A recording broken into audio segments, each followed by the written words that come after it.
17 years Jacob lived in Egypt together with his children, and sensing that his days are ending, he says to Joseph, please don't bury me here in Egypt.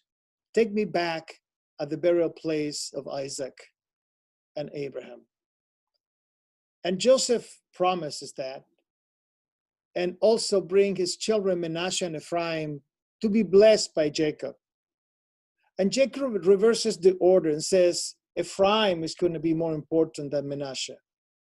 And if you recall, when we say the blessing to our children, to our boys on Friday night, we say Yesimech Elohim. That's for the girls, Kesara, Rachel, Rachel, Leah, Rebecca, Rachel, Leah. And for our children, we say Yesimcha Elohim. Ephraim v'Menashe. Right? We will be blessed by God like Jacob blessed Ephraim and Manasseh. Then Jacob decides to describe, categorize, criticize, and at the same time bless the rest of his children. And he will go one by one describing their personality.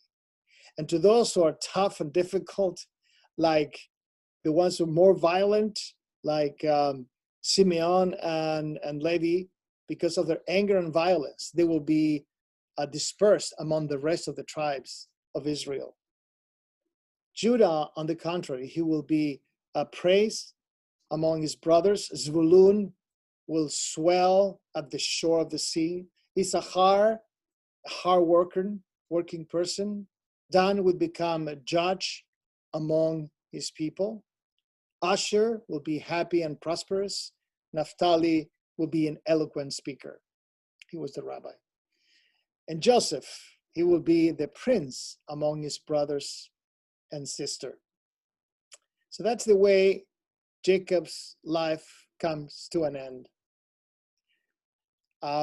He is mourned for 70 days.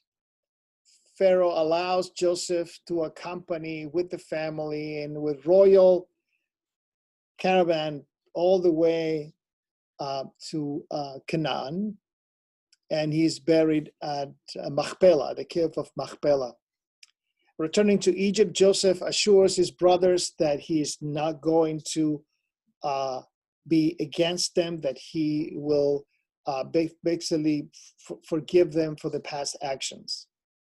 And 54 years later will be a turn for Joseph to pass away, and he will die and will be buried in Egypt.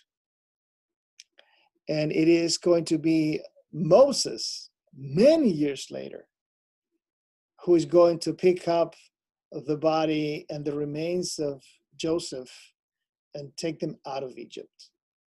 Everybody's getting ready to leave Egypt after the last plague, and Moses is preoccupied with Joseph's casket and trying to get him out of Egypt. It's a sad ending because, after all, we are mortal and we will die, and that is reflected in this ending parasha. But again, it's a beautiful Torah portion. Obviously, now you have an appreciation for the last 10 chapters, from chapters 32 all the way to 50. It's a wonderful chapters in the life of Israel and the patriarchs. I hope you have enjoyed this book, and we are going to get ready next week for the beginning of Parashat Shmot. I hope to see you Friday night on Zoom, and Shabbat morning Zoom, or in person at services. Shabbat Shalom.